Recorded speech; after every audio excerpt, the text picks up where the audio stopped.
Good afternoon, students. Uh, Welcome to this session for BoS for success in for the upcoming examination that is scheduled in January 2025. Uh, Although we had scheduled the success sessions for all the three subjects that is there in at the foundation level, now we are starting uh, with business economics. Now, as you are aware that business economics is a paper which is of 100 marks, and it is a very one of the most important paper of the CA Foundation syllabus, because economics helps not only to understand what is going around, but the concepts also help in having a broader perspective of the situations that the economy is facing every day. So, Of the although situations. your syllabus has been designed in such a way that from basic to the last unit that we are covering about the Indian economy, more major concepts that we come across is been taken care of. Now, when the new scheme was implemented since July 1st, 2023, the syllabus of paper 4 is of 100 marks that I had already told. This adherence, this marks division is adhered in the questions paper. Now, it is consisting of units in microeconomics, in macroeconomics, in public finance, in money market, international trade, and Indian economy. Now, the section-wise weightage that is been given for this paper, I'll be talking about in detail, and in between, I'll be also helping you in the type of questions that has been asked in the examinations. Now, the first unit is Introduction to Business Economics. Now, which is having a weightage of 5%, where both the knowledge and comprehension, apart from the analytical analysis, is being tested, where we studied about the meaning and scope of business economics and the basic problem of economy, the different type of economic structure, capitalism, socialism, and mixed economy, and the role of price mechanism. Now here, the questions that has been asked in the examination is mostly about what are the important facet of business economics, why we study economics, what are the different characteristics of capitalist economy, what are the different characteristics of socialist economy, mixed economy, what are the advantage, disadvantage. Now, what I am saying is the objective type paper is based on these concepts only. Now, because here you don't have to write a longer answer, you have to tick the correct answer out of the probable choices that is been given in the question paper. So you need to be having a clear understanding of the concept so that you can eliminate the wrong answer easily.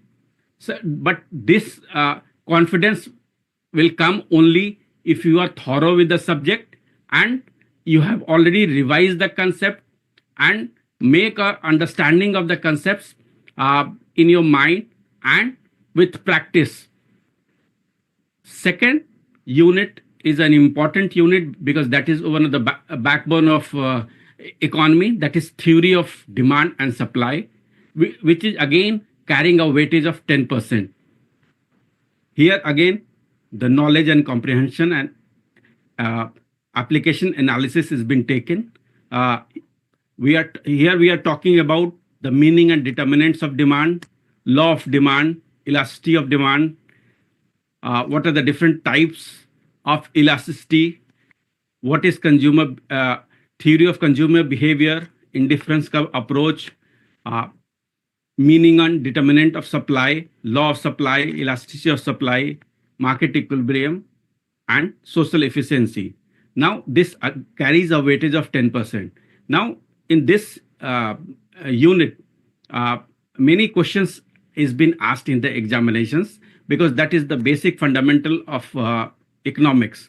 Now, here, uh, what are the determinants? What are different determinants that influence demand?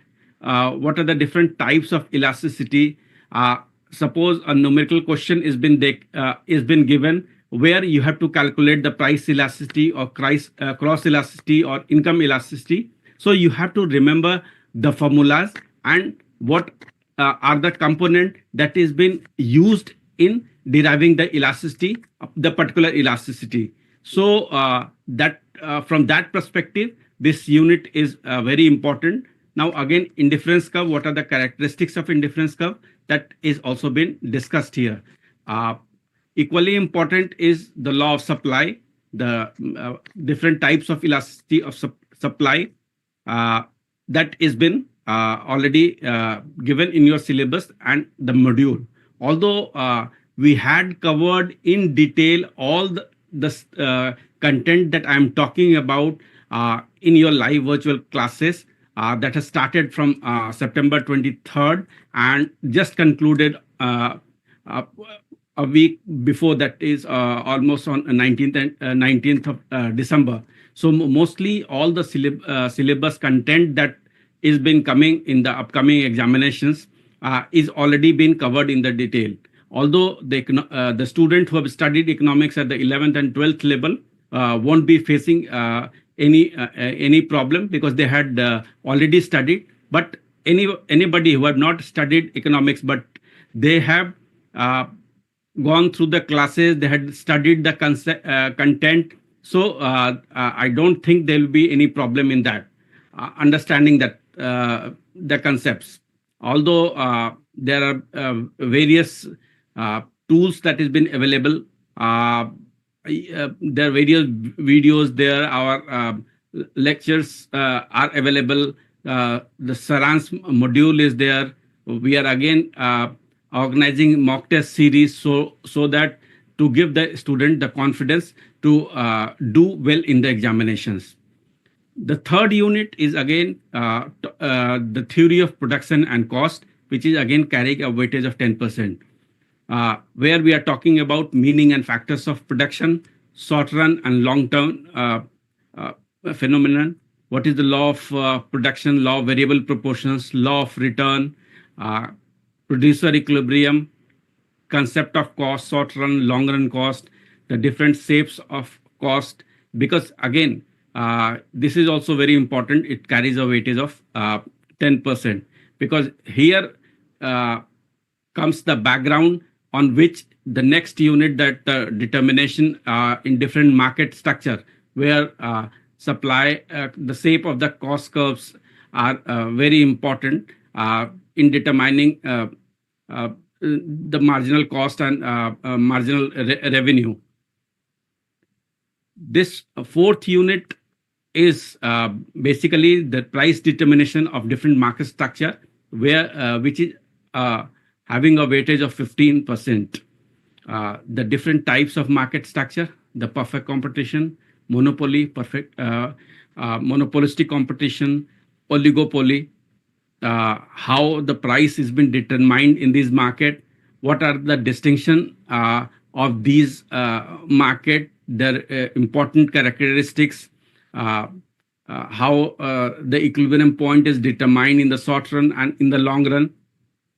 These are the different points that has been covered in these units, and basically the questions are coming from these areas only. So you have to have a clear distinctions. You have a distinction in mind that what is the important characteristics of perfect competition, how is different from monopoly, how monopoly is different from monopolistic competition, how oligopoly is different from monopolistic competition, what is king demand curve, what are the important characteristics of oligopoly. These types of questions is been asked in the examinations. The shapes of different costs, different cost curves, marginal cost curve, and revenue, how that has been determined, what is the slope, these types of questions that is been asked in the examination. So you have to be preparing on those lines. Although the content that I'm talking about is already been given in detail in your course module, and frankly speaking, the course module which has been prescribed by ICAI is sufficient for you to clear the CA foundation examinations. There is no doubt about it. Although it's very exhaustive, even somebody is having more and more interest in economics, they can study other material also. But for the time being, for this, as the exam is approaching, you don't have to bank on many resources. Our content module, our lectures that has been available is sufficient to clear your examination. Then comes the fifth module, that is determination of national income, where we are talking about the GNP, GDP, GDP at factor cost, GDP at market price, the different methods of calculation of national income, income method, expenditure method, production methods, personal income, personal disposable income, private income, their formulas and the ways to calculate that has been very simply elaborated in your study module. I hope most of you has already have understood the concepts and have revised them thoroughly. Although in the next 20 days that ahead of you, you can divide your time for each subject and try to revise as much as possible and try to clear your concepts that has been there itself. But one thing that has been very important, that whatever the content that has been given in your study material, you have to be very thorough about it. Line by line, just whatever the content is there, you read it, try to understand that. And if you have any problem, although our lectures are there, our assignments are there, that has been already uploaded on the website. So you can go through that.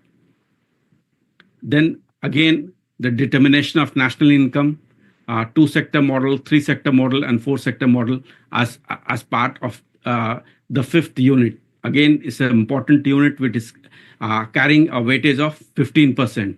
So this fourth and fifth combined carries a weightage of 30%. Although a little bit of deviation might be there, but mostly in the examination paper, this weightage are mostly been adhered to.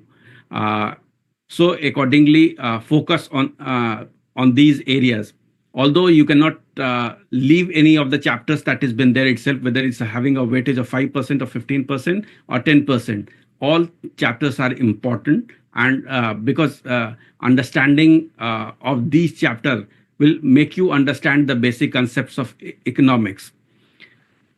Then comes the sixth unit, that is business cycle, where the meaning, the different phases, features, and causes behind this cycle has been dealt with, although it carries a weightage of 5%. So what is boom period? What is cyclical fluctuations? What are the characteristics of a business cycle? How frequently it is happening? Is static or is dynamic? These types of questions that has been asked in the examination. Then comes the seventh unit, that is public finance, which is again one of the most important part of this your course module, because here we are talking about the fiscal functions, overview of center and state finances, market failure, government intervention to correct market failure. Then again, from this, in the new syllabus, we had added the process of budget making. What are the sources of revenue? How expenditure management is important? What is public debt?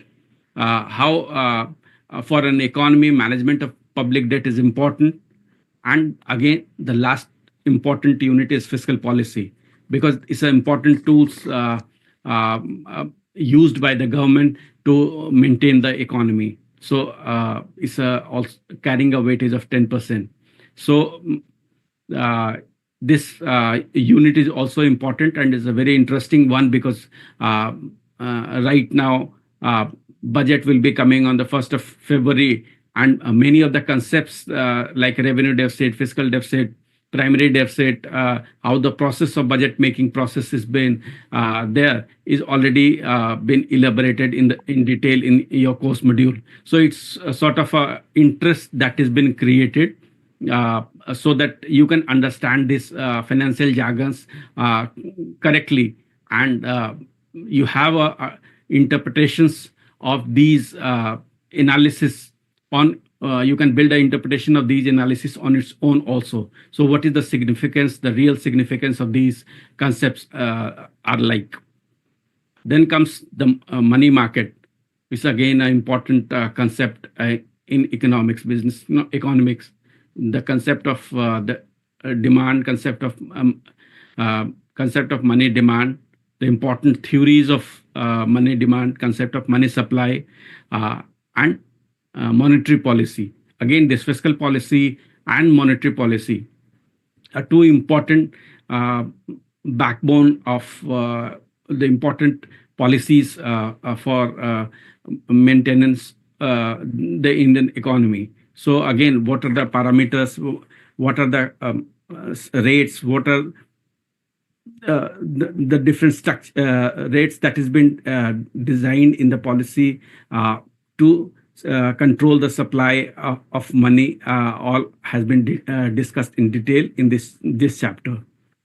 Then comes the ninth unit, that is international trade. Again, it is having a weightage of 10%, where because in a dynamic world, no country can live in isolation. So theories of international trade is important.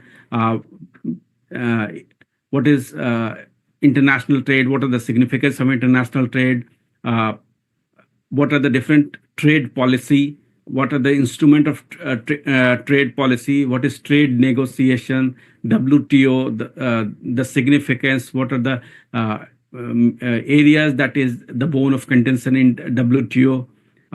International capital movement, FDI, FII, these all has been discussed in detail in the syllabus, and these are all very interesting concepts in economics. And finally, the last unit is Indian economy, where we are talking about the basic philosophy that has been prevalent in the ancient times. After that, post 1901, the different reforms that has taken place has been elaborated. When Niti Aayog replaced Planning Commission, what is the significance of Niti Aayog? How is different from planning commissions? These concept has been very simply elaborated in detail in this syllabus. Although in your live virtual classes that that has been organized, all these concepts is very clearly been simply tried by the expert faculties to make the student clear their doubts, if any. One thing is there that every student is unique, and no common strategy is beneficial to every student.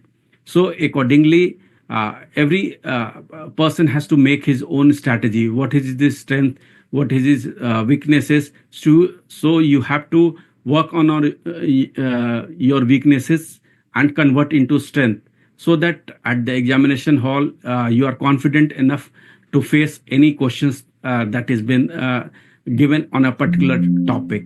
So from that perspective, that is very important. Now I had talked about the weightage. uh, Already I had told that uh, from the new scheme when that was implemented since July 23, the syllabus of paper 4, that is business economics, is of 100 marks. Now, all questions are compulsory and consisting of equal marks. The question is set according to the weightage given in the syllabus, which I had just elaborated in detail, all the 10 units that has been part of your syllabus. The questions will test knowledge and comprehension and application analysis of the student.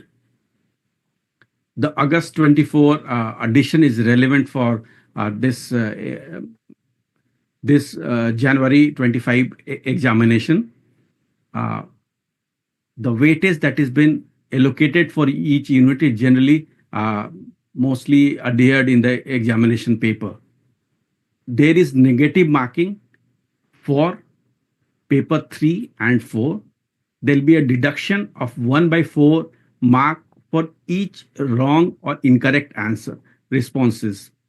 Multiple darker circles will also be treated as a wrong response in these two paper, that is paper 3 and paper 4. So you have to be extra careful when you are marking your answers in this paper. The duration of this examination is of 2 hours. So you have to complete the 100 questions that is been given in the syllabus in the stipulated 2 hours time.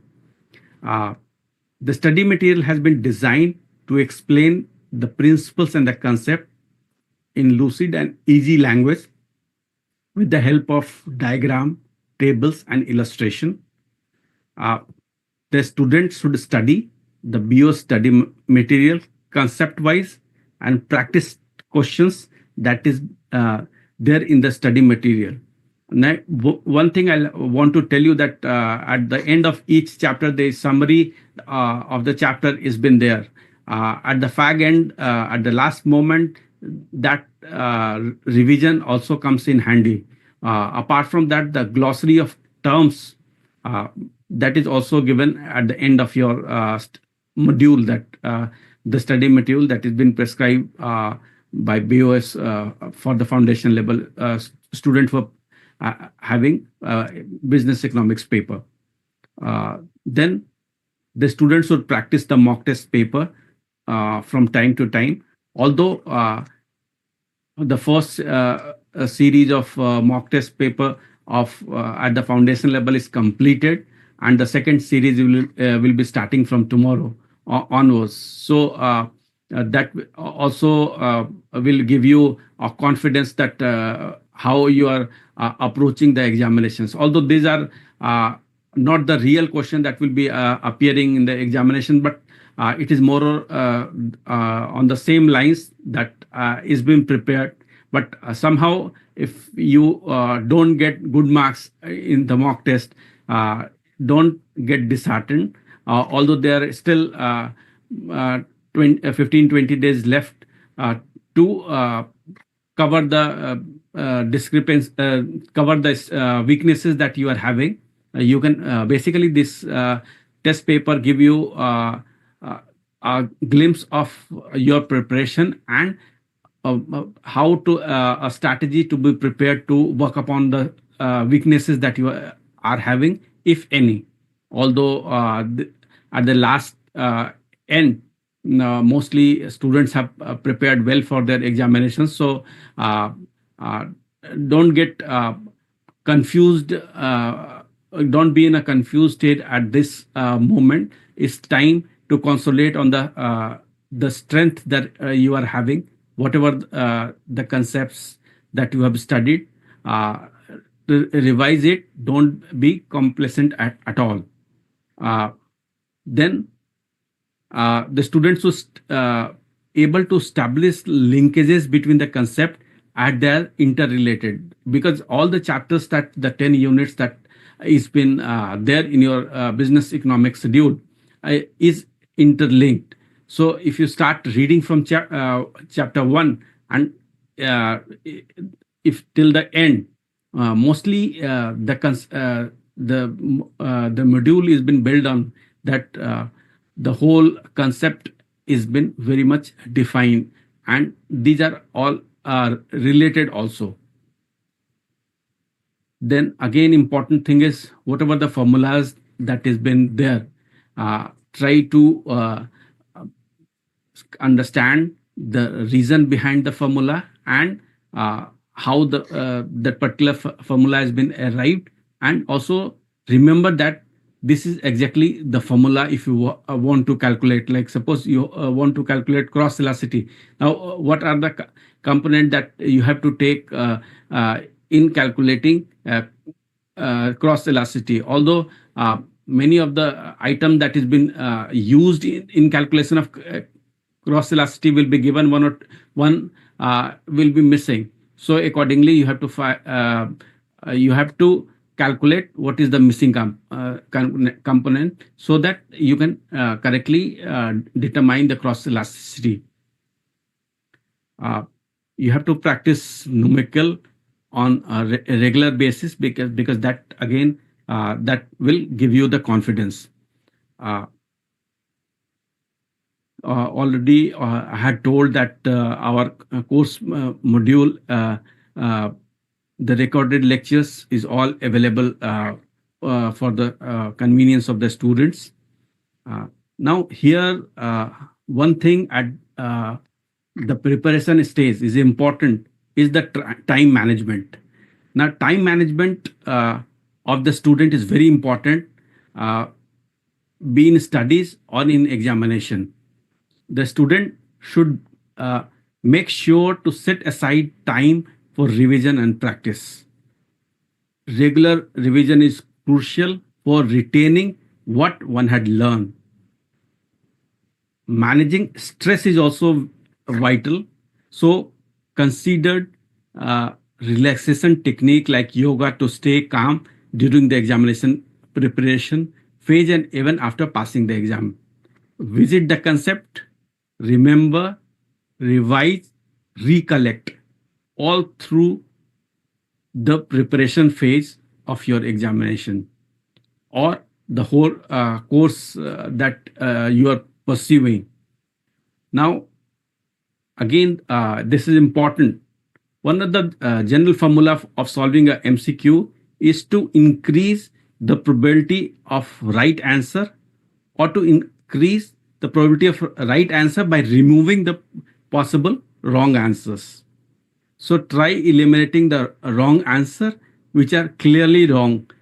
But this can be done only if you have the command of the subject, because elimination of the wrong answer will make you closer to the right answer that has been there.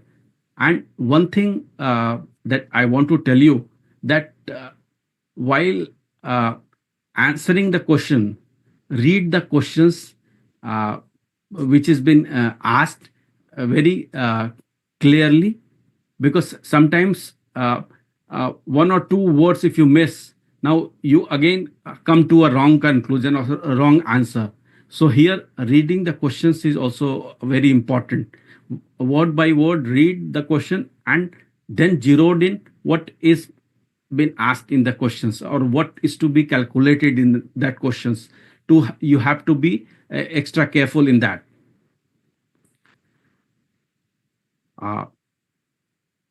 These are important facets of examination preparation stages. Although all the details about the course, the content, the details is been already there in your study material, and the live virtual classes that we had conducted, mostly we have tried to make the student understand all the concepts.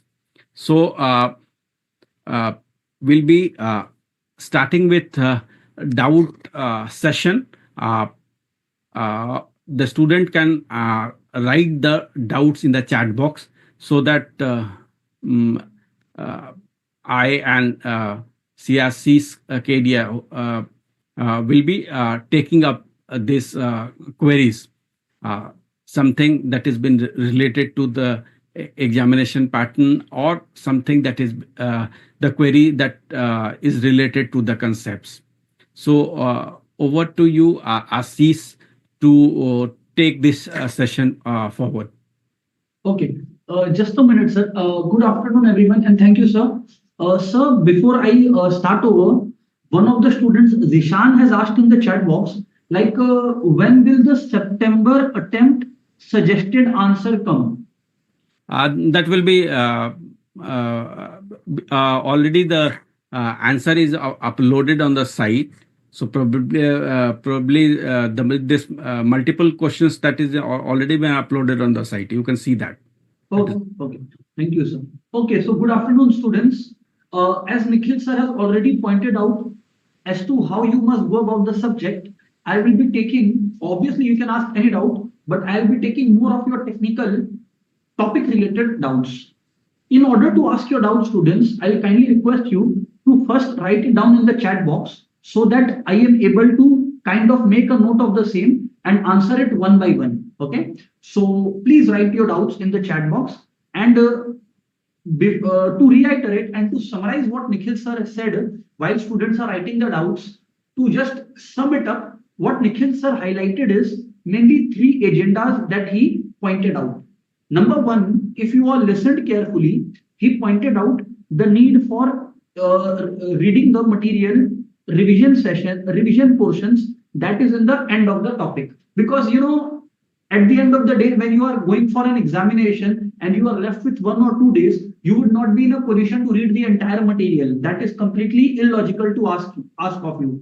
And in such cases, the revision part that is given behind the material, when I say material, I am referring to the original study material of ICI. That is really brilliant. That will kind of sum up all the points, and that is relevant rather more in case of MCQs, because you see in MCQs, these are one-word answers. So you will be able to reiterate, revise those points again and again. Second thing sir mentioned was that you need to kind of be sure about what answers you need to eliminate when solving an MCQ question. His idea was to talk about the elimination approach.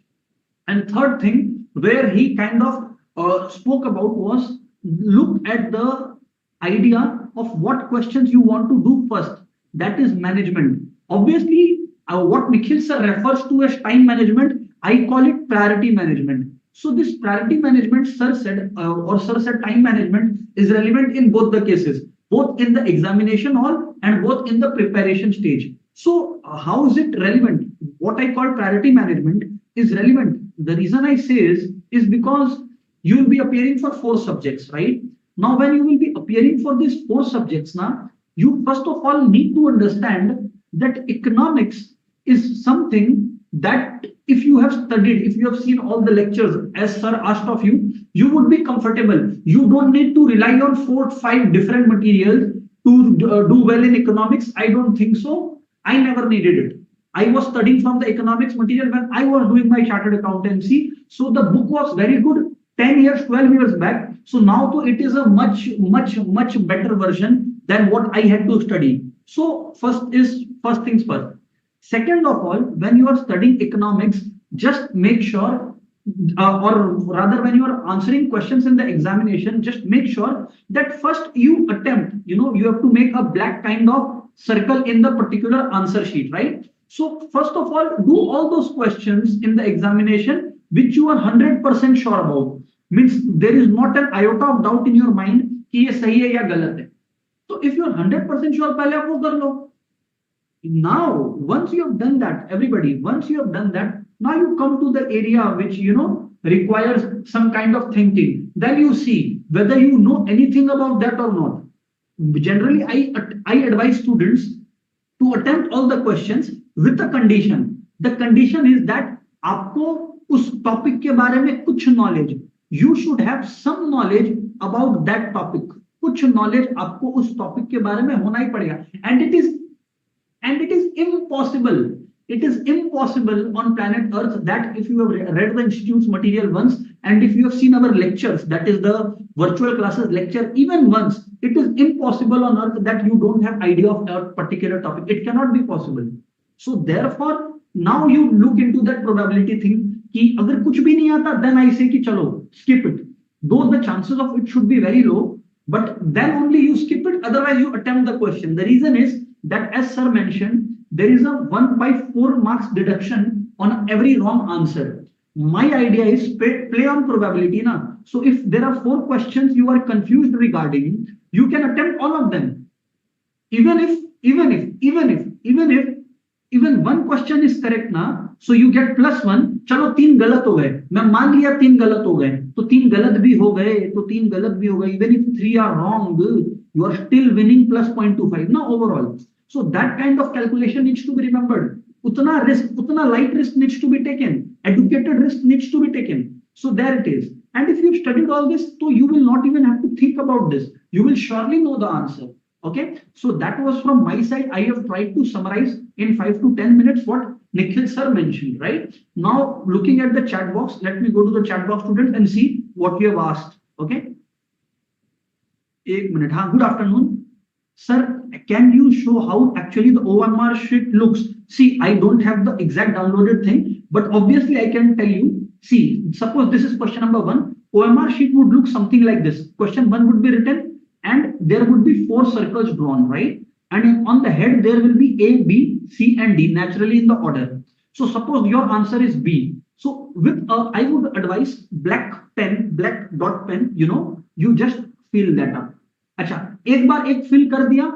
Even now if you do like this, कि oh B सही नहीं था, and you circle D as well, gone. Now the system won't understand, your marks is gone. So be sure and just fill that up. And you all are going to be chartered accountants, so you don't need to worry कि OMR sheet is going to be a technical challenge while you are sitting in the exam. No, it's not going to be. Moving on to the next doubt, I think Drishti has asked, what is the proportion of questions for direct questions and numericals? Arey baap re, this is too technical a question. So Drishti, to answer your question, first of all, there is no kind of setup as to this much will be direct question and this much will be numerical. There is nothing as such. Yes, chapter wise, if you ask me chapter wise, I don't even need to answer because Nikhil sir has already done at the very beginning of the session. But as far as this division is concerned, I don't think there is any. Yes, but I understand where you are coming from. I understand your psychology. Now, what you are doing, Drishti, if my guess is correct,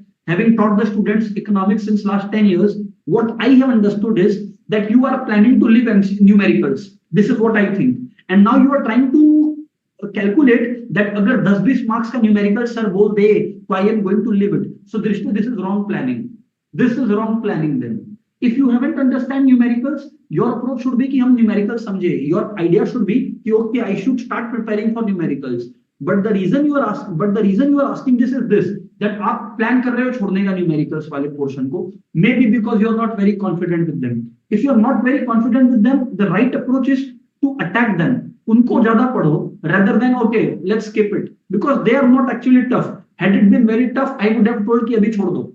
But you have adequate time, so prepare it. And as far as division is concerned, there is no such division prescribed by institute कि okay, इतना marks का numerical, इतने marks का direct. I don't think so.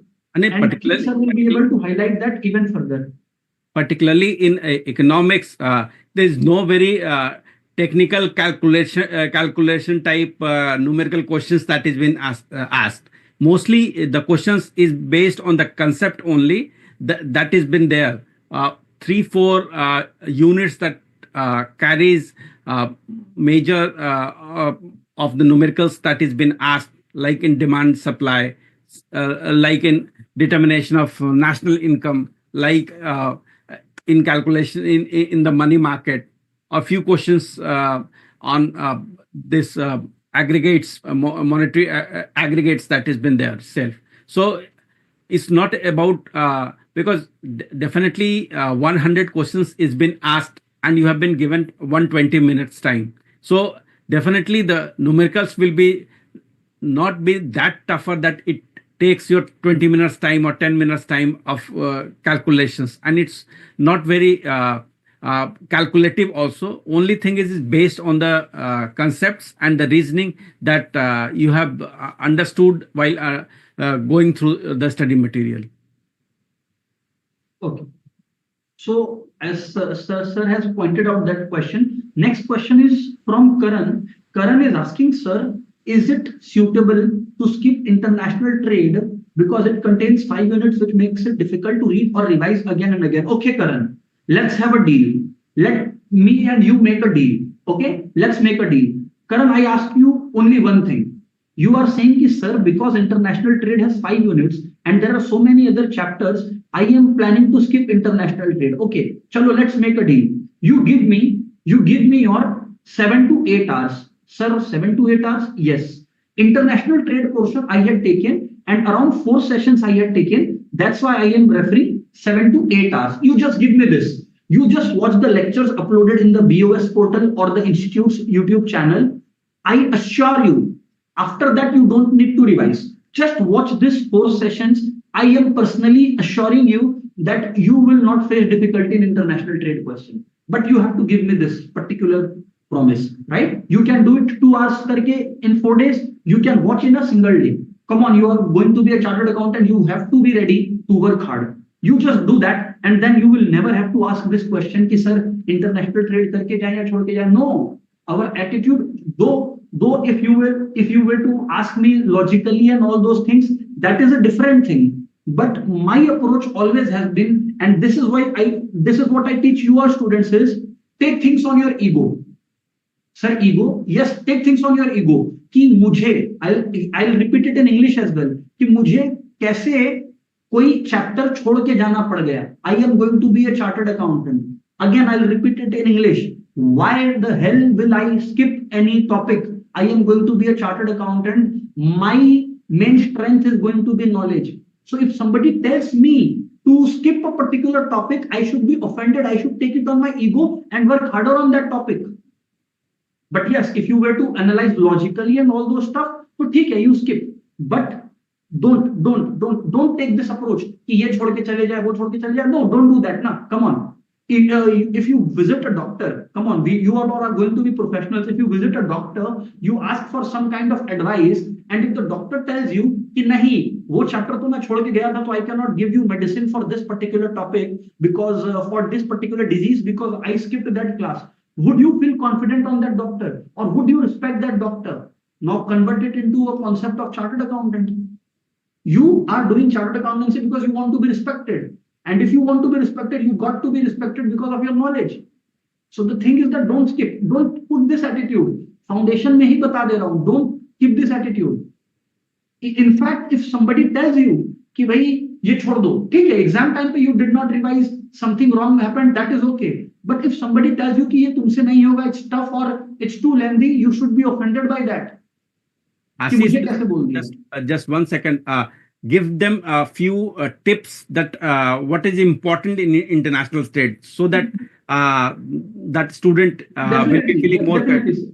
Yeah. Okay, sir. Thank you, sir. And I'll definitely do that. So, dear students, as you mentioned, कि sir international trade में आप क्या important है वो भी बता दो. तो okay, I'll definitely move on to this and I'll tell you what is important that way. From the MCQ's perspective, if you ask me, right?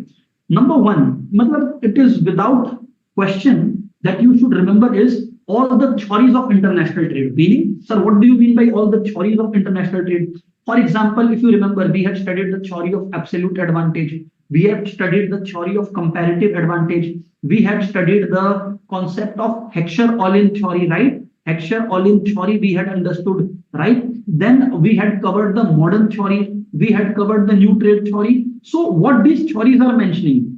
Who were propagators of this theory? For example, somebody was Adam Smith, who propagated, let's say, for example, absolute advantage theory. So name of people and what this theory wanted to say, you got to know. If you were to ask me what is important, just the meaning of what what theory really wants to say. And this is exactly what I had covered in our virtual classes. That's why I asked about that.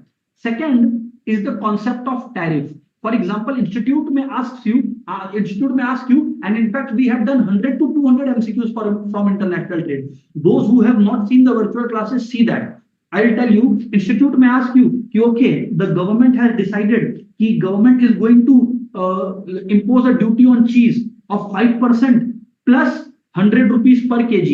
So now when government has decided to impose a tariff like this, what kind of tariff is this? Institute will confuse you by giving options like mixed tariff, compound tariff, then there would be ad valorem tariff, specific tariff, and the answer is going to be, let's say, compound tariff. So if you have the basic idea of the different tariff, like what they mean, then you are in a comparatively better situation. And then the last thing, if I were to kind of give you three most important things, then I would rather tell you the trade agreements, the different regional trade agreements, RTAs, the different regional trade agreements. These are the three portions from international trade. If I had to give my top three, point number one, all the theories of international trade, all the concept of tariffs, and all the regional trade agreements. If these three you do, then you are relatively on the safer side.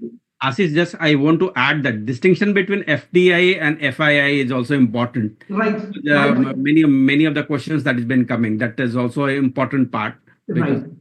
So as sir has added the fourth point, and it is equally important, not in the necessary order, FDI and FII concept, the direct investment concept. So when sir has mentioned it, I must take 2 minutes to talk about it, that it is very important that when you talk about FDI, and on the other point, when you talk about FPI, one needs to remember that FDI is where the investor is kind of actively involved into the business processes, and here there is rather a passive involvement.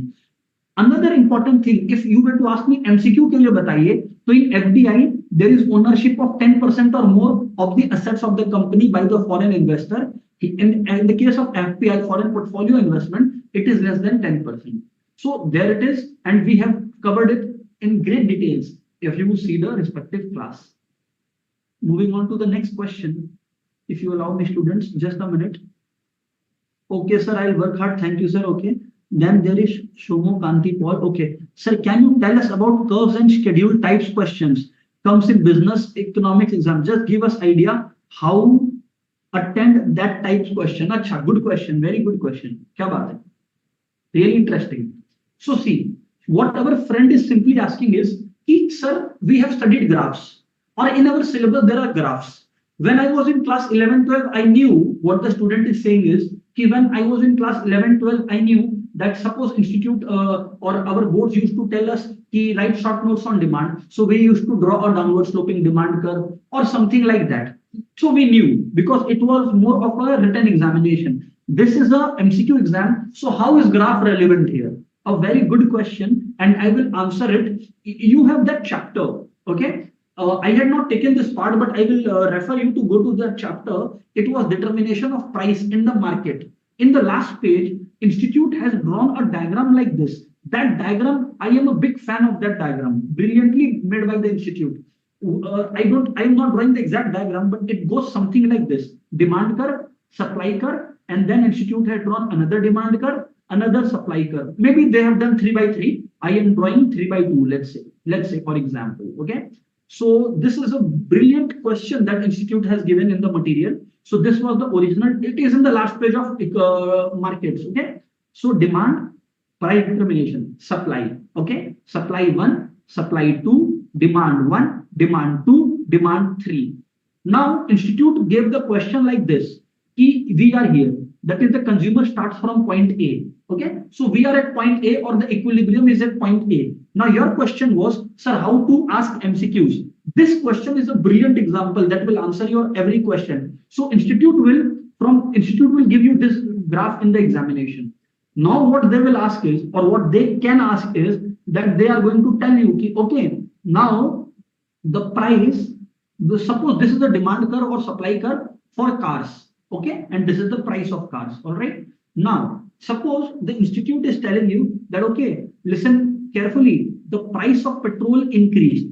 Okay, and let me mark other points as well. A, B, C, D, E, F. Okay. So now from this question, 5 to 6 questions can be framed. For example, price of petrol increased. Hai. So where will the equilibrium shift? Where will the equilibrium shift? That's it. Where will the equilibrium shift? Now as a student, how do you think? And Institute has given you that you are starting from point A. So now start thinking from point A. Initially, we are at point A. Now, price of petrol increased. This is the case of demand So when price of petrol increases, all of us know that the demand for car is going to reduce. When the demand for car is reduced, all of us know that there is a leftward shift in the demand curve, and this brings the demand curve this point. Now assuming that there is no change in supply, that is, we are still sticking to supply curve 1. Since nothing regarding supply has been mentioned, our new equilibrium will be B. And how will institute give you option? Institute will give option B, C, D, F, anything they can say. And they will ask you which is the new equilibrium point. Your answer would be B. So my dear friend, such questions can come in the examination. Even the shapes of the cost curves, that is very important. Right, sir. So I'll come back to that also, sir. The demand and supply we have covered. Now the shape of cost curves. Now the shape of cost curves, since sir has rightly pointed out, let me give you an example. I am drawing a long run average cost curve, right? Long run average cost curve. I have drawn some short run average cost curves. Okay. I have drawn short run average cost curves. Okay. And now point A, point B, point C, point D. A simple question institute can ask is which of the cost curves is not correctly made, or is this LAC curve correctly made, or which point is incorrect about this curve. So your answer should be point D, because long run average cost curve is always passing through the minimum point of all the short run average cost curves. So question number 1. Question number 2 could be that why is long run average cost curve called a blanket curve? Yeah, what is long run average cost curve also called as? So answer is envelope curve or planning curve or blanket curve. Why? It is called a blanket because it is covering a lot of short run average cost curve. Third question from the cost curves could be that why is the total fixed cost curve starting from y-axis when the total variable cost curve is starting from, let's say, the origin, and multiple options can be given in exam. So your answer should be that even if nothing is incurred, still total fixed cost is incurred. Hence it is starting from y-axis.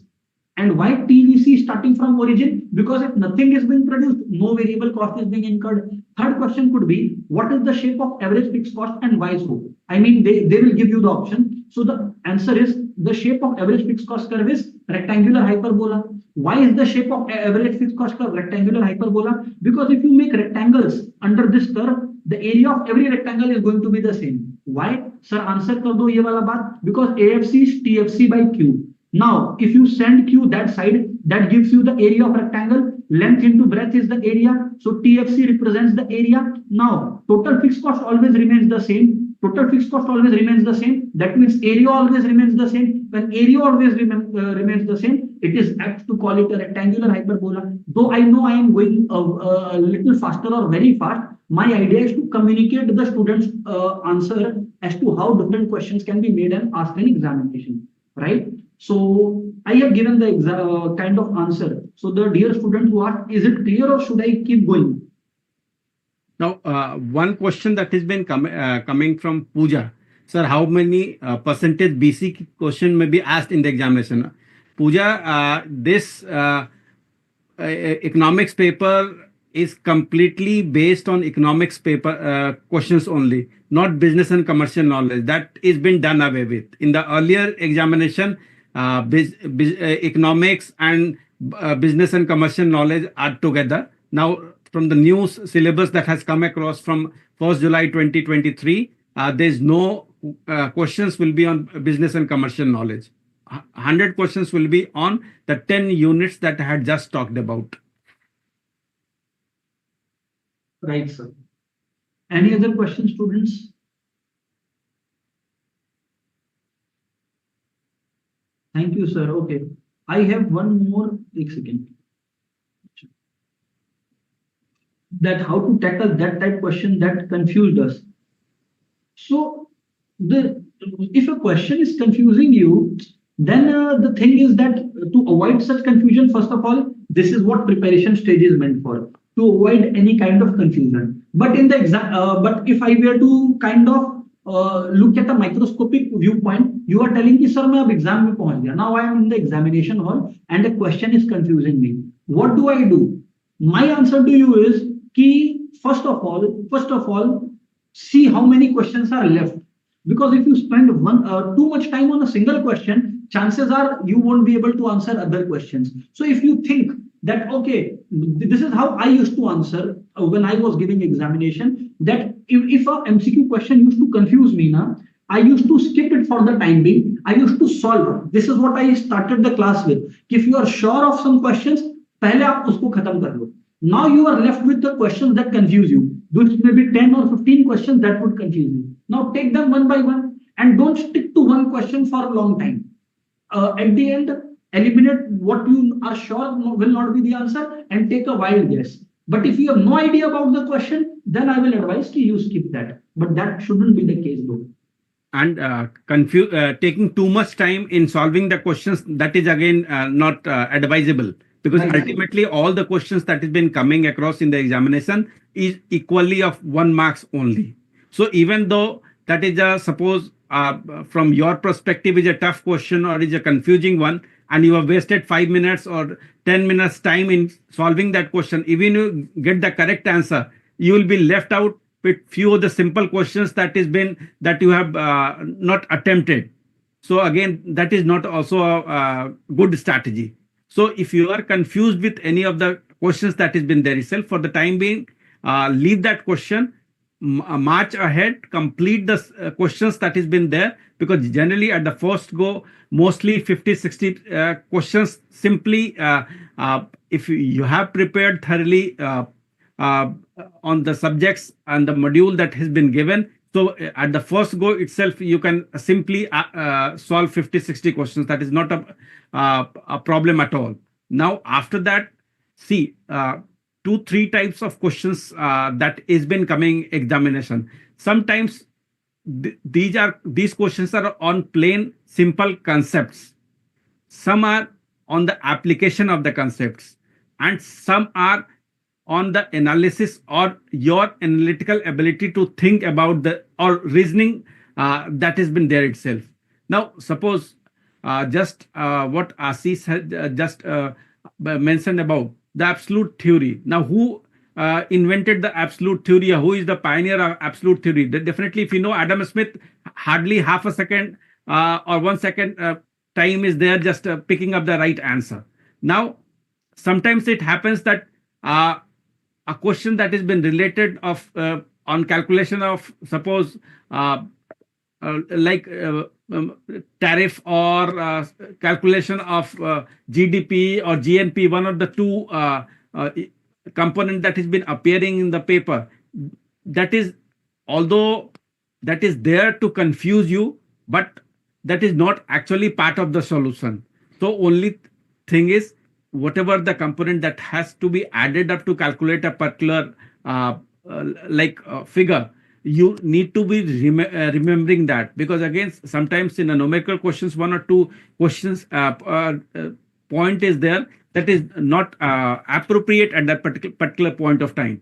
So don't get confused about that.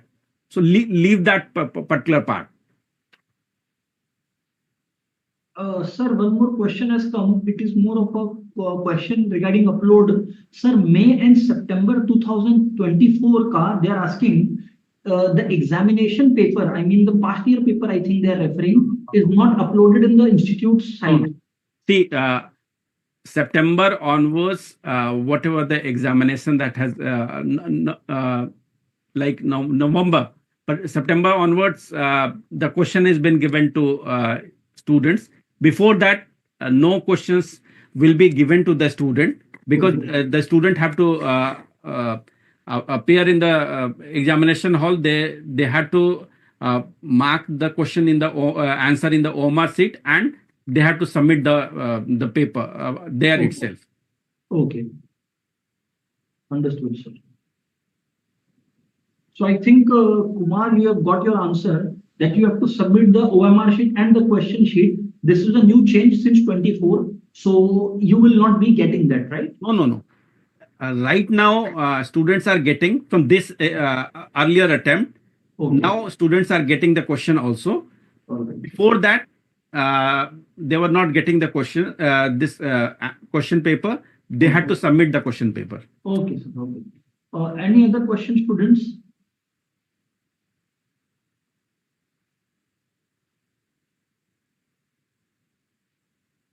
Sir, I think there are no questions as of now, as I see.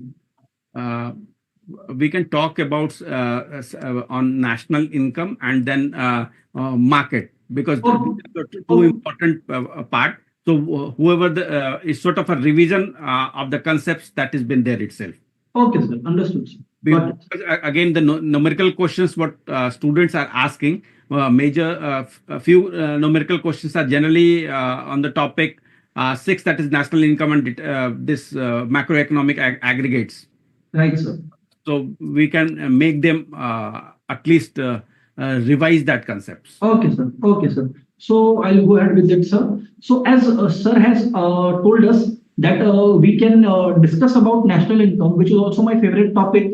So friends, let's have a little bit of discussion on the same, and I'm sure you all are willing to listen. First of all, let me ask you a question, students, before I speak. है ना? Because if you want me to explain, आपको वो कमाना पड़ेगा. You will tell me how many methods of measuring national income are there. Write down in the chat box, whoever is attending the class, whoever is listening. Come on.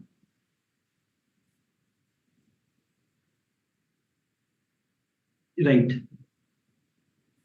So yes, friends, there are three methods to measure national income. There are three methods to measure national income. Okay. And I'll come at each method. I'll kind of open up each method for you one by one. Just have patience. Okay. So if we were to measure national income, friends, there are three methods of that. Number one is VAM, as we call it, value added method, or the output method, if you may. The second method is what we call as the income method. And the third method, as we call it, is the expenditure, EXP, expenditure method. Now, first of all, remember this. A first MCQ that can come up in the examination is, do these three methods give different answers? The answer should be no. All of these three methods are reconcilable. When I say reconcilable, इसका मतलब होता है कि if you have adequate data, then the answer of national income that you will get under VAM, value added method, would be the same as that you get under income method, would be the same as what you get under expenditure method. Now, when institute is asking you the national income calculate kari, all of you remember that there are 8 aggregates. All of these are national income. So sir, which one is institute asking? See, all of these are national income. GDP at MP, GDP at FC. All of these are national income. NDP at MP, NDP at FC. Right? Next, GNP at MP, GNP at FC, GNP at MP, GNP at FC, NNP at MP, NNP at FC. So all of these 8 aggregates, are a part of national income. So your question is, sir, exam में national income आया, हमें तो पता ही नहीं लगा क्या निकालना है. So there are two truths. दो सच है जो I will like to share with you. There are two truths.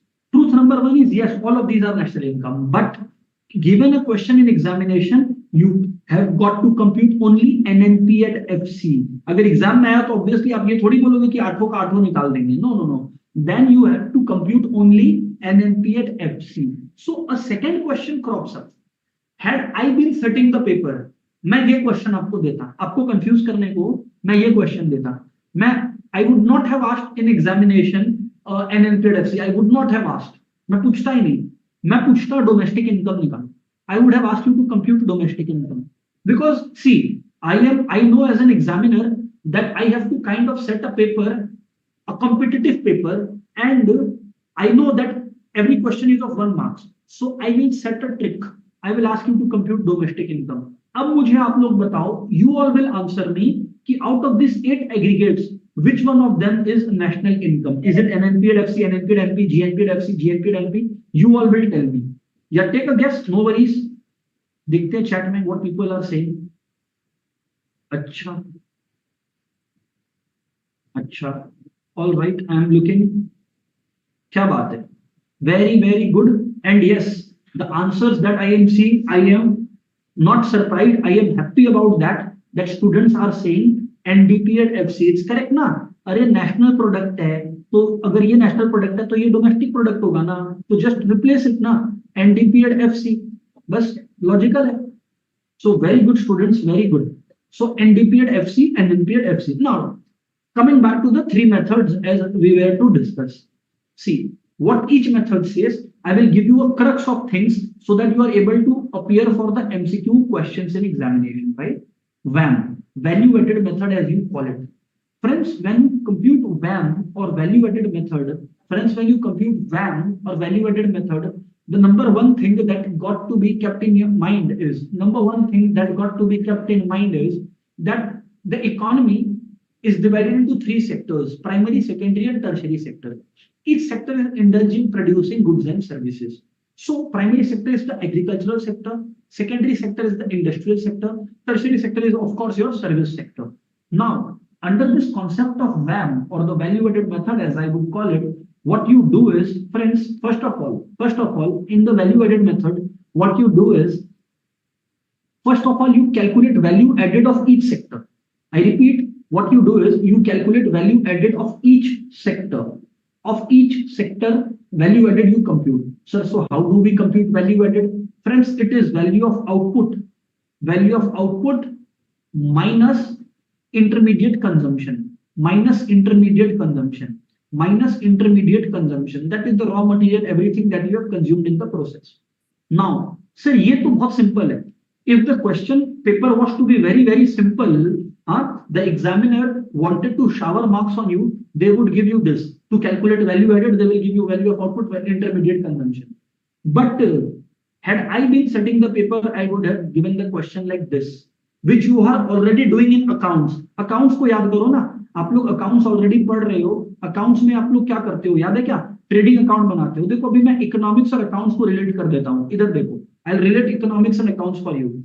Trading account, when you draw, you write sales here, you write closing stock here, you write opening stock here, and you write purchases here. Now let me tell you something, students, that if you were to solve this, that is sales plus closing stock minus opening stock, right? Sales plus closing stock minus opening stock minus purchases. So guess what, friends? Both of them are same thing. तब भी value added ही आएगा. क्या बात करते हो sir? Is that true? Yes. So chances are you will get this value of output minus intermediate consumption. But if an exam institute gives you sales figure, closing stock figure, opening stock figure, purchases figure, don't be surprised. Oh my God, ये क्या आ गया? It's very simple. It's sales plus closing stock minus opening stock minus purchases. That way you will be able to write out value added. This was, dear students, step 1 of VAM. What is the second step, sir? Friends, the second step is, now you have the fact that you have computed value added at each sector, you add the value added at each sector, then you will arrive at GB at MP, also commonly known as GDP at MP. When you add the value added of each sector, you arrive at what is called as GB at MP or GDP at MP. Beyond this, you all know what the pathway is. You have to find NNP at FC. And I will share with you the secret, which I have always been sharing. That kabhi bhi confused nahi hona, if you have got GDP at MP, oh my God, examiner asked NNP at FC. Just never be confused. Gross means the figure includes depreciation. Remove depreciation, it is called net. By the way, depreciation is also called capital consumption allowance. So don't be confused in exam. Second thing, whenever you are at DP, domestic product, and whenever you want to reach national product, always add NFIA. NFIA का full form क्या है sir? NP is national product, DP is domestic product. NFIA, friends, is net factor income from / to abroad. Sir, आपने दो बात कर दी. आपने कहा from / to abroad. Yes, I'll answer that. Why? Because, friends, what is net factor income from abroad? Suppose there are Indians who are earning outside and there are outsiders who are earning in India. The difference in the value is called NFIA. So suppose Indians outside are bringing 1,000 rupees into India and foreigners in India are taking 600 away from India. So on net basis, 400 is coming into India. So when overall money is coming into India, we call it NFIA from, that is net factor income from abroad. It is always a positive figure. But if money is going outside our country, we call it a net factor income to abroad. That is money is going outside India and it is generally taken as a negative figure, right? So then this is DP plus NFIA is NP. And finally, whenever you are at factory price and you want to reach market price, always remember you add a net indirect taxes. Sir, what is net indirect taxes? Friends, it is indirect taxes minus subsidies. Okay, so now to answer the question, हमने सारे sectors का value added निकाला था and then we added them up, so we got GDP at MP. Now we have got to reach NNP at FC. So how do I reach NNP at FC? To reach from GDP at MP to NNP at FC, the simple steps are: if you are at gross, you want to reach net, just remove depreciation. If you are at DP, domestic product, you are at NP, just add NFIA. Now if you are at MP and you want to reach factory cost, तब तो वो इसका उल्टा हो गया ना, it is just the opposite. Then you deduct net indirect taxes and there you have it, you get NNP at FC. Just remember one thing, that whenever you are computing national income, what I am saying is a very important portion, make sure you all listen to it. कुछ important precautions बताता हूँ. These are applicable for all the methods of national income, be it expenditure, be it any method, right? Since you are going to prepare for an MCQ question, these precautions are very important. So have a look at it, pay attention to it. Precaution number one. Whenever you are computing national income, remember transfer income is not to be included in the world of national income. Why so, sir? Sir, what is transfer income, sir? See, transfer income is an income which is one-sided in nature, where you are not rendering any service, but you are still receiving the benefit. To give an example, suppose some army person, they served till the age of 60 and now they are retiring. They will not be serving anymore.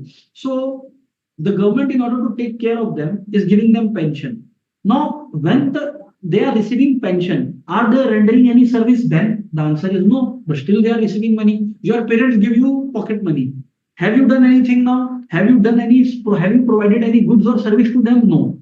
So when it is one-sided affair, that is transfer income, and anything to be included in national income, this is the golden diamond mantra. For anything to be included in national income, it should satisfy the number one condition, which should be there should be creation of new goods and services in the economy. So if there is creation of goods and services in the economy, then it will be included in national income. But if it is not creating any goods and services in the economy, I am sorry to say it will not be a part of national income. So transfer income not to be included in national income.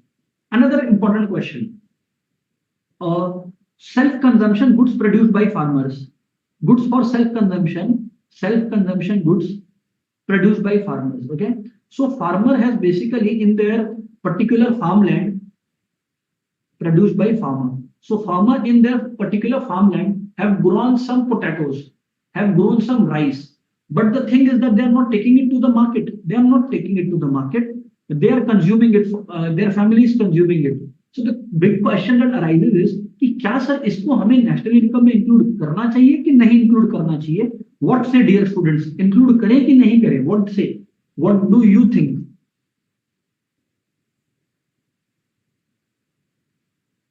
आया ना जवाब. Very good. Nandini has answered. Karan has answered. Okay. So see, first of all, yes, very good यार. क्या बात है?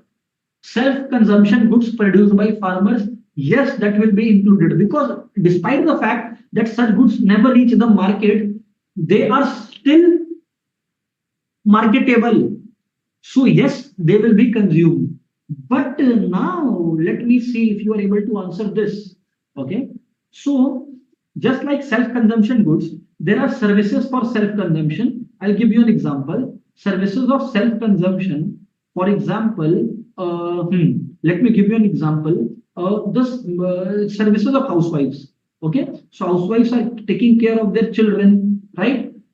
They are maybe they are cooking food for their family. So if the services of housewives, whether the services of housewives will be included in national income or not, because mind you, all of you have agreed that self-consumption goods will be included in national income. But let me ask you then, services for self-consumption, ये आएगा कि नहीं आएगा? So see, now you all will argue with me, I know this, but first of all, let me clear something for you. Services for self-consumption, that is services of housewives, will not be included in national income. But sir, why sir? This is a confusion, sir. In goods, you are saying it will be included, But in the case of services, you are telling it will not be included, despite the fact that both have a market value. For example, the services of housewives. Housewives are taking care of their children. So what you can do is you can ask a daycare center how much they charge. So that service value you can add. But no, the reason it is not done is from the calculators of national income, or from what the justification is, that all of the people agree that logically, yes, the services of self-consumption should also be included. But the reason that is being given across the globe for not including it is that it makes the situation very complex, and we want to keep the calculation simple. So you may agree with the logic, you may not agree with the logic, but if an exam institute is asking you services of housewives that they are rendering, should it be included in the national income? Remember, the answer is no. Despite the fact that we may or may not agree, this is what is being going on globally, and we got to accept it. If you ask me why, the reason is to keep things simple. To keep things simple. Now, moving on to the fourth point, since we are into the world of precautions, again, income that a person gets from, let's say, betting, from illegal income. Let's say there is some kind of illegal income that arose, or maybe there is some kind of, let's say, smuggling income that they have received. So what do you think? Should it be a part of national income? The answer is no. The reason why betting is not a part of national income is because no new goods and services are being created. The reason why illegal income and smuggling is not included in national income is because they are unaccounted income. And obviously, if an income is unaccounted, how would you make it a part of national income? There is no logic and justification to that. Another point, another precaution, if you may, another very important precaution, if you want to listen, is this. That's interest. Will interest. Now I am asking a tougher question. Interest. Should interest income, interest means interest income, should interest income form a part of national income? क्योंकि MCQ है, तो this kind of questions become very relevant. आप लोग जवाब दो. Interest income should form a part of national income कि नहीं?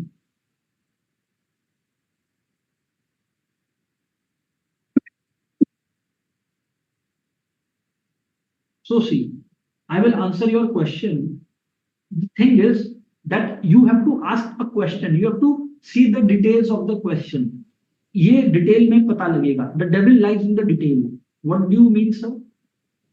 Remember, if you have given somebody a loan that they have used for unproductive purposes, then interest earned on such income will not be a part of national income. Acha, sir, can you give an example? Suppose I gave loan to a friend. Okay. Now what the friend did, what he did was he is giving the interest on the loan that he had taken from me, but he is using that loan amount to buy a car. Why? Because he likes driving cars. He enjoys cars. This is unproductive purpose. So interest income that I earn on this will not be a part of national income. But to the contrary, suppose my friend bought a car and has used this car for his business, right? That is, they are using it for productive purposes. Now, the interest earned on such income, which has been used for productive purposes, that is the loans that have been used for productive purposes, would definitely form a part of national income. Isn't it very interesting? Yes, sir. So these are some of the concepts that need to be, remembered. I have tried to cover them up. If you look at income method is a very simple method. Sir, you are going very fast, sir. Students, you need to understand that given the time frame, normally national income takes 4 to 5 classes to teach. Given the time frame, I need to kind of speed up the process, right? So next, moving on to income method. Actually, all the things is already being discussed in detail. We are just revising or brushing the point. Apart from this, all the this formulas that we had just talking about is as a reference is very much comprehended in the study material. So how gross, net, how to calculate that, what is national income, what is national income at factor cost, all these formulas is been comprehended in the study material. So for revision sake, you can revise that. So here we are just giving you a pep talk sort of a thing to enthuse you regarding your whole process of preparation. Right, sir. Right, sir. So, sir, should I continue with income method? Yes, yes, yes. Okay. So, friends, income method, as the name itself suggests, you add all the income up. You add all the income up. Now, when you add all the income up, sir, what is all the income? What do you mean by this statement, all the income? Generally, we are classifying it into 3 to 4 categories. I will highlight the same to you. First of all is the compensation of employees. People who are working in an organization, their compensation is included as number one. Now, what is compensation of employees including? It includes the salary that individual receives in cash. It is the salary that the individual receives in kind. For example, your office sponsors you a holiday. Your office sponsors you a car. Your office sponsors you a house. So whatever the rental value of that house is, that is your income. And employers, यहाँ पर ध्यान से देखना, employer. Suppose your employer is contributing every month something towards the gratuity. So employer's contribution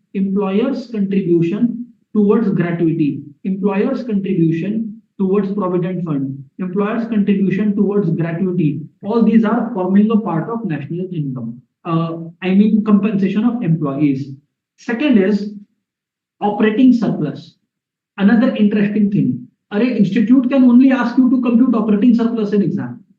Because institute also understands that income method ka pura ek question generally takes a larger time. So they will ask you to compute operating surplus. This might happen. Operating surplus includes 4 things. First of all, what is operating surplus? अगर आप लोग concept समझ गए ना, तो फिर इसके अंदर का point अपने आप बोल दोगे. Any income that accrues to an individual because they are owner of any resource, that is coming under operating surplus. I'll give you an example. I own a house. I give it on rent. So rent. I have written a book. I have written some formulas. I have sung a song. I am giving this right for somebody, right to somebody else to use my technology, to use my ideas. So in exchange, what do I charge? I charge royalty. I have a lot of money. I am giving it to somebody for the sake of loan. I get what? Interest. I own a business and I make profits out of it.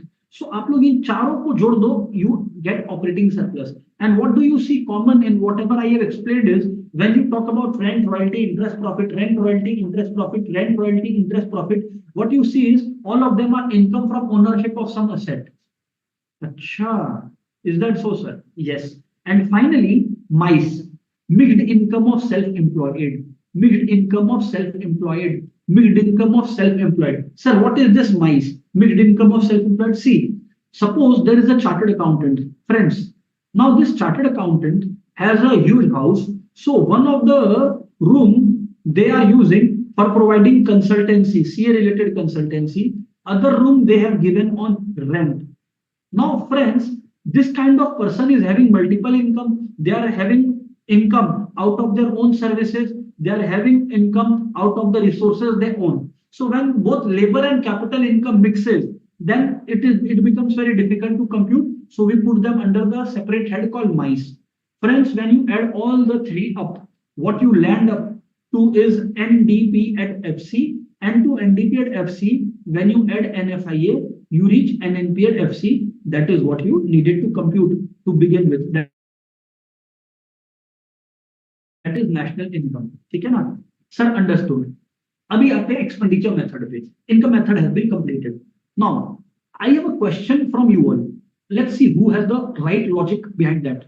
Under expenditure method, as the name suggests, friends, we add up all the expenditures. Now, what kind of expenditures we add? There are 4 expenditures, dear students, that we add. Number 1 is the household consumption expenditure. Next is first of all is the consumption expenditure. Next is the investment expenditure, also called as gross domestic capital formation, but I prefer to call it as investment expenditure. Investment expenditure includes 3 things. Mind you, 3 things. First of all is business fixed investment.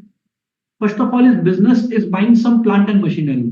So it will include business fixed investment. A household is buying a residence. So remember, residential investment will also come under this head. And finally, change in stock. That is closing stock minus opening stock. So that comes under gross domestic capital formation. In fact, even if government is undertaking some investment on a fixed asset, that is also going to come here.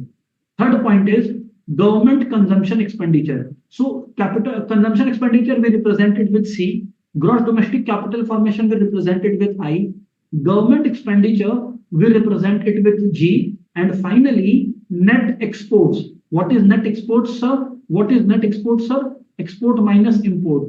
So export minus import. You add all of these up and what you land up to is GDP and MP. पर sir आपने कहा था आप हमसे कुछ question पूछोगे. Okay, I'll ask you a question. Friends, tell me why. See, this is expenditure, this is expenditure, this is expenditure. But net export is an income. Net export तो एक income है. So why are we adding an income to the head called expenditure method, or with other expenditures which are clearly expenditure, consumption, investment, government? Why are we adding net exports to that? Because export is mostly an income. Can anyone tell me?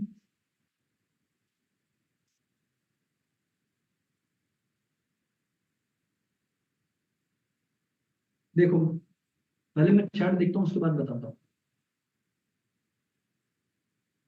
See, so friends, here is the answer. Friends, here is the answer. The reason we include it is because you are correct. You all will tell me, sir, कि आप बात सही बोल रहे हो. You are correct, sir, that exports bring income. But the reason why we add exports is because though the product has gone outside, the expenditure to make the product is incurred in the country now. And here we are concerned with expenditure incurred in the country, and thus it is added. And sir, why do we remove imports? The reason we reduce imports is that these imports were included under consumption expenditure.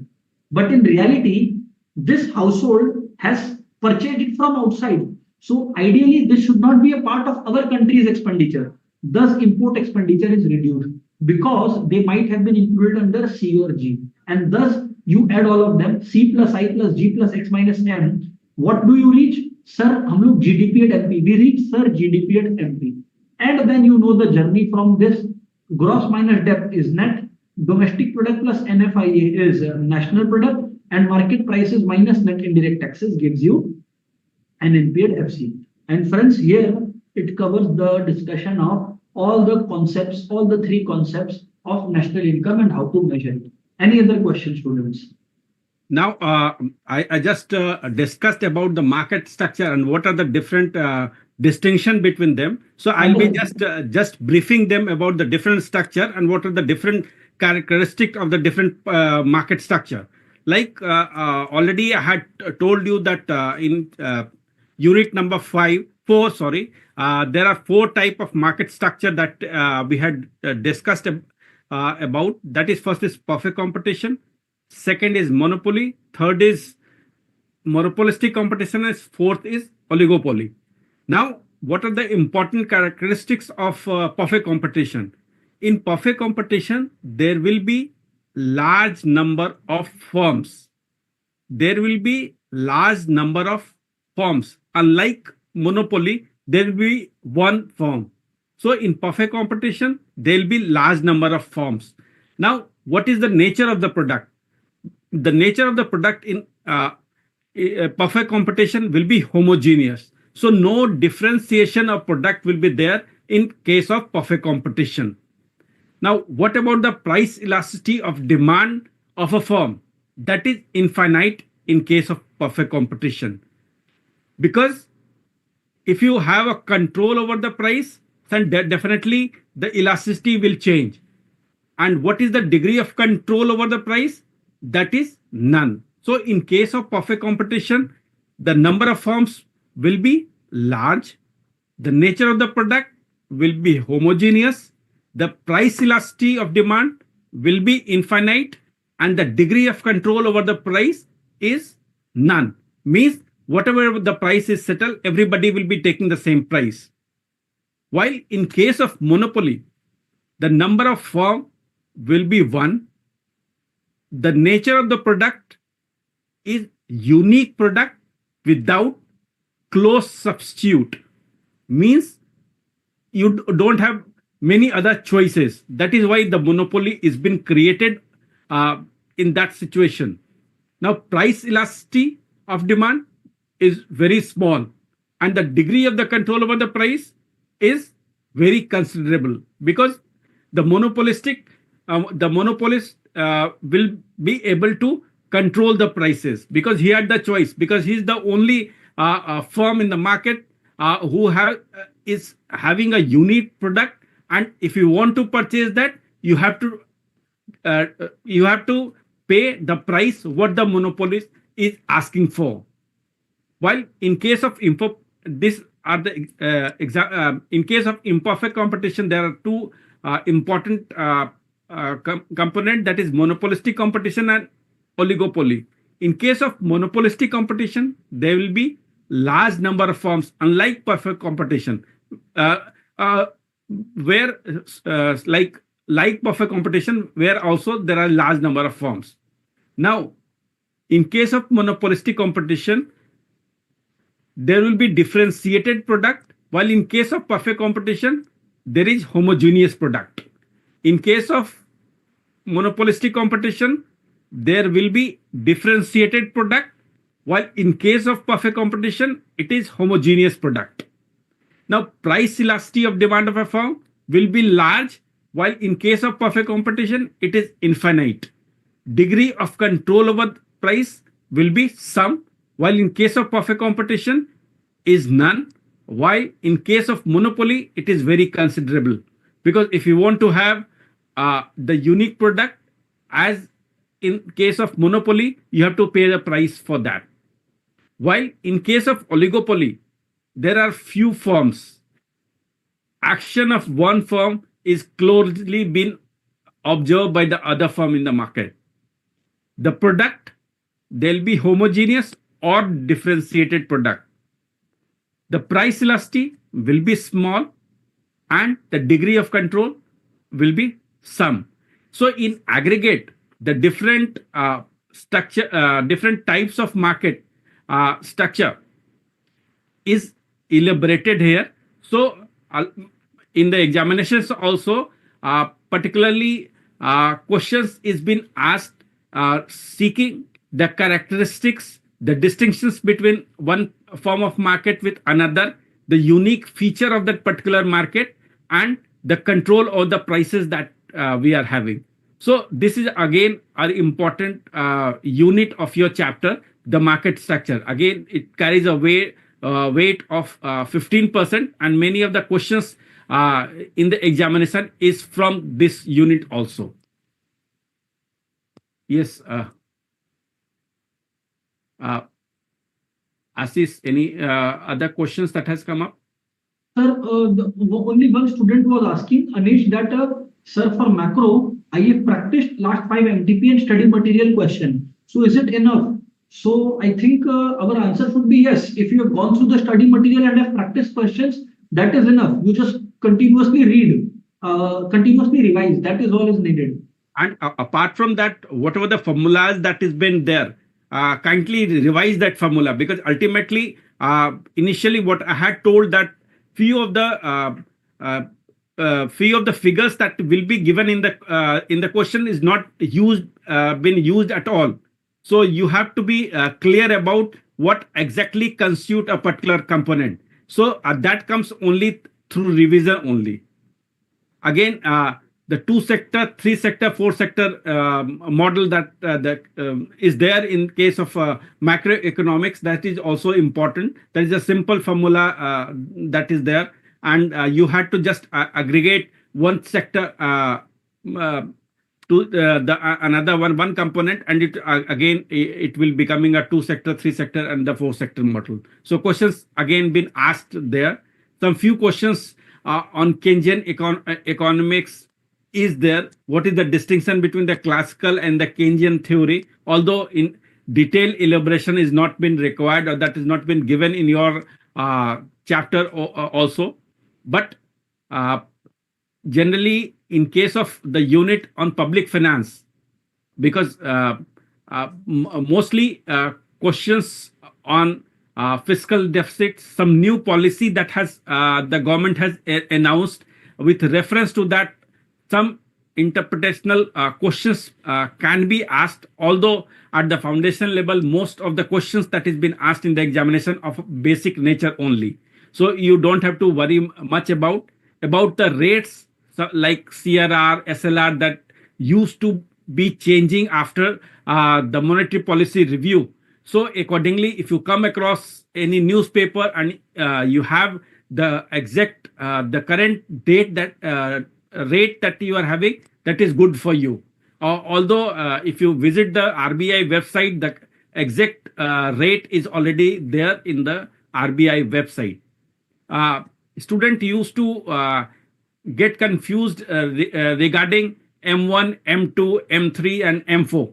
Now, mostly some of the questions that is coming from the students are, I want to change the calculation of M3. I want to add this. So here these are standard classification that has been given by the RBI, and you had to adhere to that.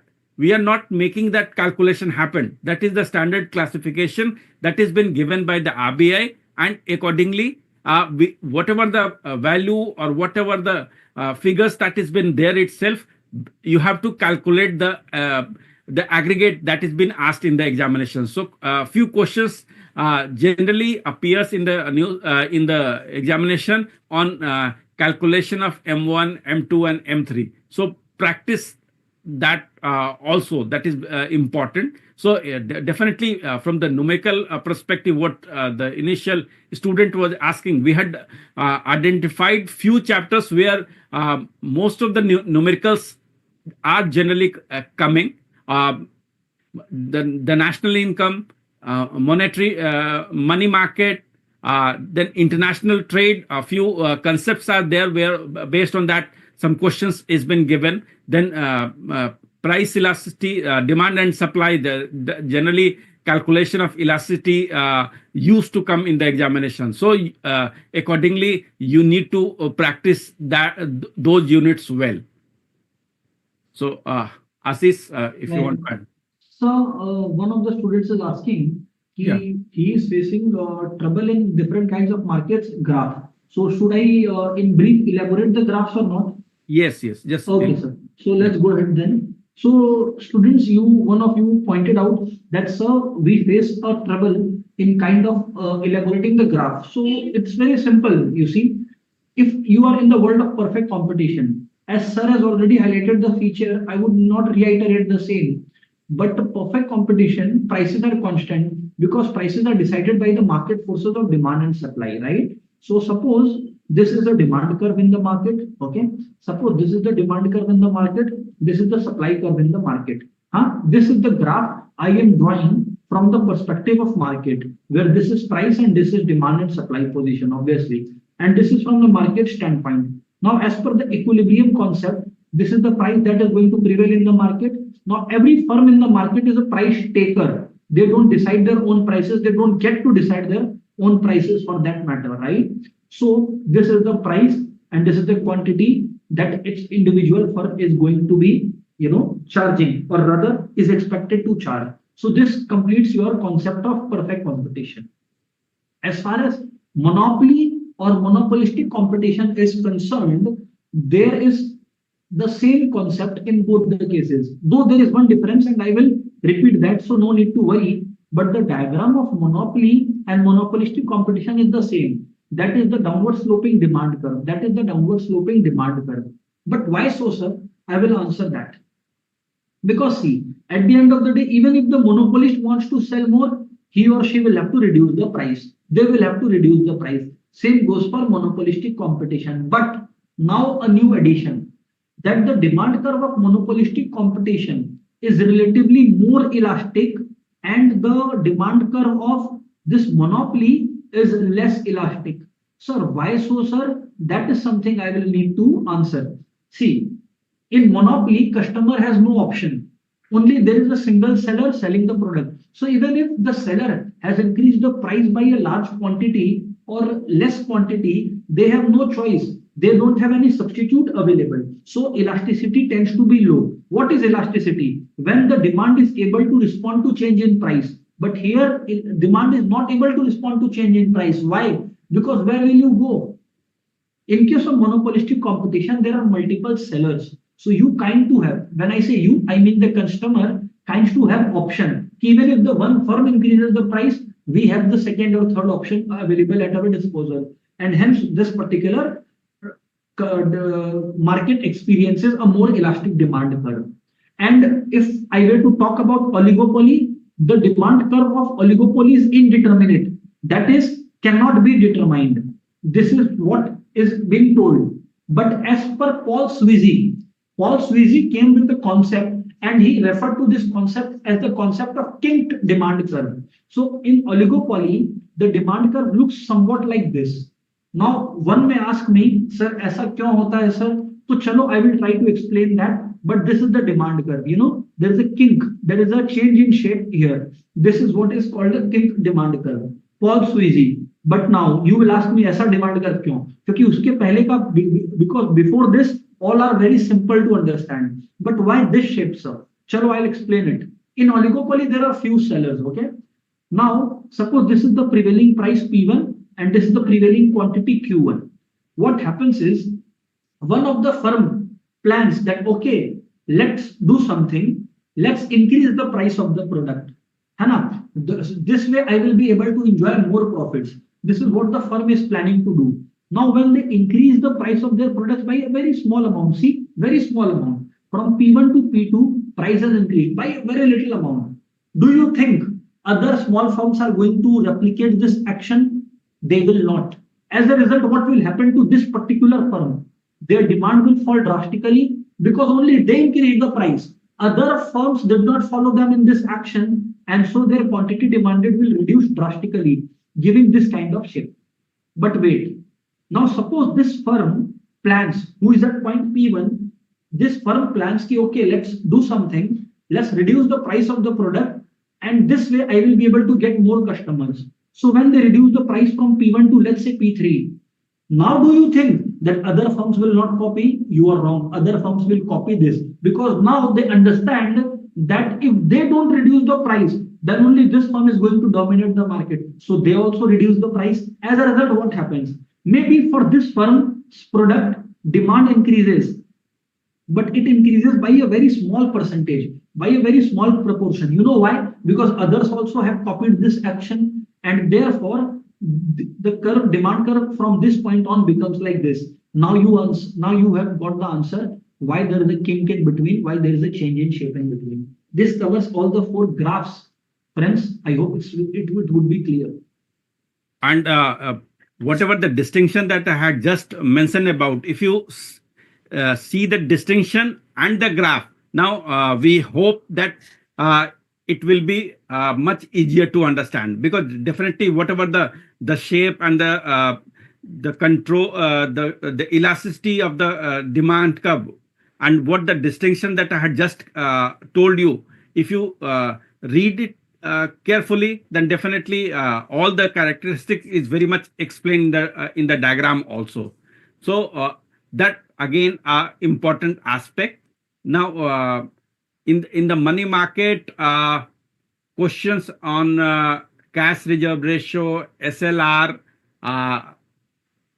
is been asked, although I had just told that the CRR and SLR rates are subject to revision as per the Monetary Policy Committee meetings. So accordingly, although I don't think so that many recent datas are been asked in the examinations, although some policy implications can be asked. So that is important. And initially, when we started, we had already told the students that read newspaper, particularly the pink newspapers that is related to a particular subject, that is because mostly of the concepts that we used to tell here, particularly the macro part, is some way the terminology is been there in the pink newspaper. So that will also give you the confidence. But right now, that is you can leave that, because since it's a time to consolidate what you have learned. Uh, that is the important part. Any more questions that from you students?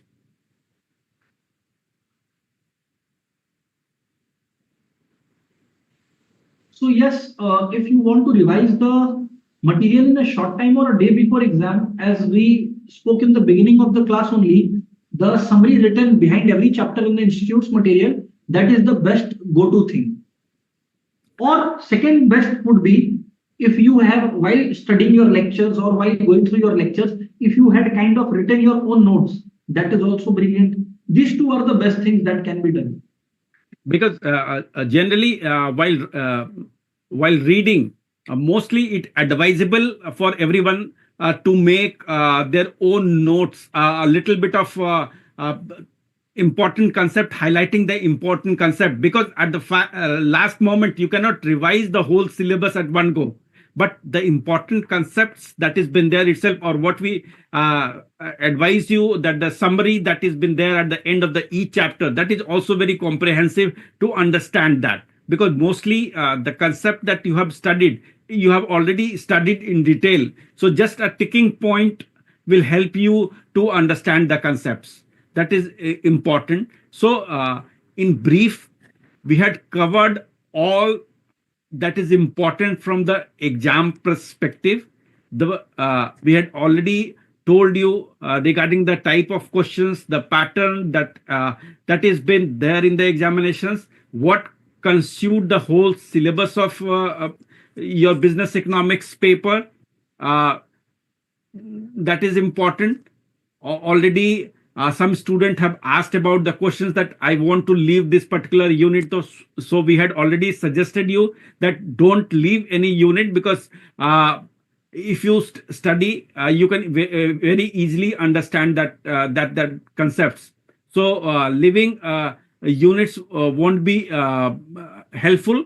Although at the last moment, if you are stuck with something that you are not understanding at all, that again depends upon the particular students, how he or she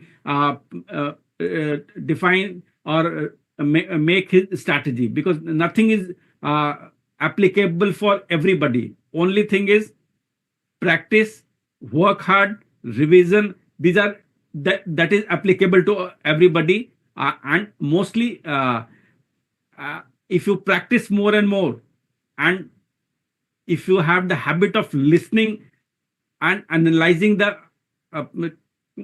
thing, then definitely you can do wonders in this paper. Although the questions will not be is set according to the level of the students who are appearing for that. So for foundation level question students, it won't be a very tough question that is beyond your comprehension. So definitely the questions will be simple only, but only thing is that will be testing your knowledge, your comprehending ability, and your ability to negate the wrong answers, because then only you can arrive to the right answer and clear exams with flying colors. So still 2-3 minutes more to go. If you have any other doubts, we are happy to clear those.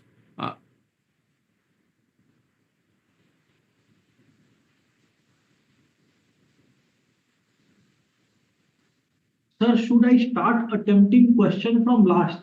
No, I mean, there is no such kind of magic that will happen if you start attempting question from last. Just do by the order 1, 2, 3, 4. Just go by this. What you are sure of, attempt. What you are left with, attempt at the last. As Nikhil sir has already pointed out at the beginning, that if you are thorough with your syllabus, 60 to 70 questions you would as it is be able to solve in the first go only. If something remains, think of it once the topics that have already been done by you are over. Then go through the remaining questions. Na? Don't use that approach from the last, from the middle. It's not some kind of magic that we are doing in class. And apart from that, we had already advised you that if you are stuck in a tricky questions, leave that questions. Don't waste your time. because all the questions carries single marks only. So instead of wasting 5 minutes on solving that question, even after wasting 5 minutes, you are not able to get the right answer. Then again, you'll at the end you will left with a few questions whose answer you are knowing that. So don't do that. Sir, last doubt in Indian economy chapter, how suggested important days to learn? Yes, that is important. Like when a particular plan, the different 5 year plans, when the new industrial policy has come up, some dates are important. Some new schemes that has launched, that is important. But these are not large in number. Few questions are there. So that date definitely you can remember that, because if you read that Indian economy module once or twice, you read that, it's very simple to remember that. It's not very tough. And mostly you won't be been asked any questions that where interpretation of data is to be done. Only some remembering some dates, some economists who have propounded a particular theory, that is been asked. Although the distinctions of Niti Aayog Planning Commission I had already in the very beginning, I had already discussed in detail. So that's all from our side. If any still, I'm telling you, if any doubt is there, okay, Anish, thank you that we are able to clear all your doubts. So that's all from our side. The new year is approaching, so we are entering into 2025. 1 day is left. So again, we'll be meeting you in the new year for the second BoS for Success series that is scheduled on 9th of January. So before that, you will already have your second mock test paper that is been scheduled from tomorrow. So all the best for your exams and a happy new year to all of you. Thank you. All the best, everyone. Happy New Year. Thank you, everyone. Thank you, sir.